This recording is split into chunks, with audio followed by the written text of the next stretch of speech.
Now, in a few days, I am going to go to the meeting. I am going to go to the meeting. There's going to be Mr. Amit Shah and Mr. Modi ji, and there's going to be me. 2-1. Why am I even going to the meeting? What is the purpose of me going to the meeting? 17 फरवरी को राहुल गांधी पहुंचे उस committee की बैठक में जहां मुख्य चुनाव आयुक्त चुना जाना था। राहुल गांधी को पहले ही क्लैरिटी थी कि 3 सदस्यों वाली कमेटी जिसमें उनके सामने मोदी शाह होंगे, वहां 2-1 से उनकी पसंद का मुख्य चुनाव आयुक्त चुन लिया जाएगा। और हुआ भी वही। सिलेक्शन कमेटी की बैठक हुई। बैठक की अध्यक्षता प्रधानमंत्री नरेंद्र मोदी ने की। बाकी 2 सदस्य थे गृह मंत्री अमित शाह और लोकसभा में नेता प्रतिपक्ष राहुल गांधी। राहुल गांधी को पता था कि उनके विरोध के बावजूद मोदी शाह का मनपसंद व्यक्ति मुख्य चुनाव आयुक्त के तौर पर कुर्सी पा जाएगा, लेकिन यह जानते हुए भी राहुल गांधी ने मोदी शाह के सामने बैठक में जोरदार विरोध किया। राहुल गांधी ने नए मुख्य चुनाव आयुक्त की नियुक्ति तब तक टालने की मांग की जब तक कि सुप्रीम कोर्ट मामले पर फैसला नहीं कर लेता।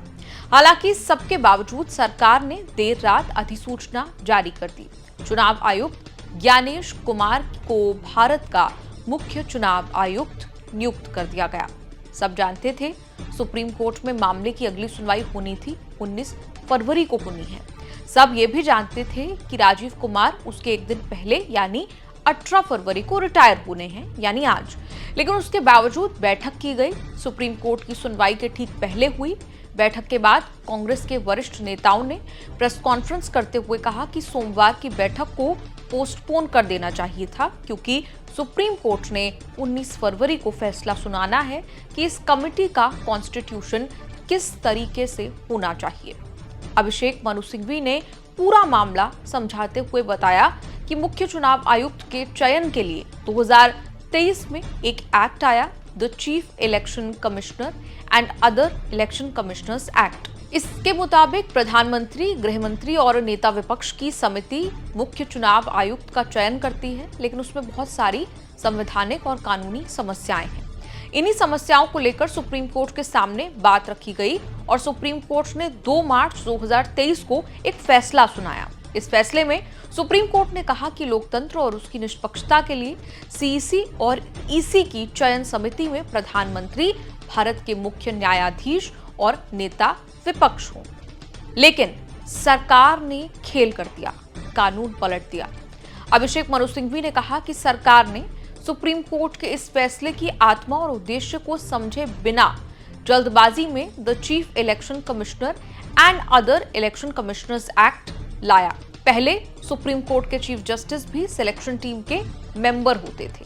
जिस समय ये सब हुआ तब डीवाई चंद्रचूड़ चीफ जस्टिस होते थे, अब संजीव खन्ना चीफ जस्टिस हैं। सरकार ने जब चुनाव आयुक्तों की नियुक्ति का कानून पलटा तब चीफ जस्टिस को सिलेक्शन कमेटी से बाहर कर दिया गया।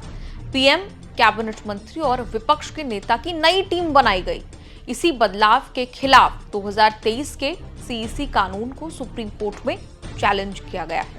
कांग्रेस का आरोप है कि इस नए कानून में सुप्रीम कोर्ट के उस फैसले के ठीक विपरीत काम किया गया जिसमें पूरी तरह से कार्यपालिका मुख्य चुनाव आयुक्त का चयन कर रही है। इसी कानून को लेकर राहुल गांधी का विरोध है।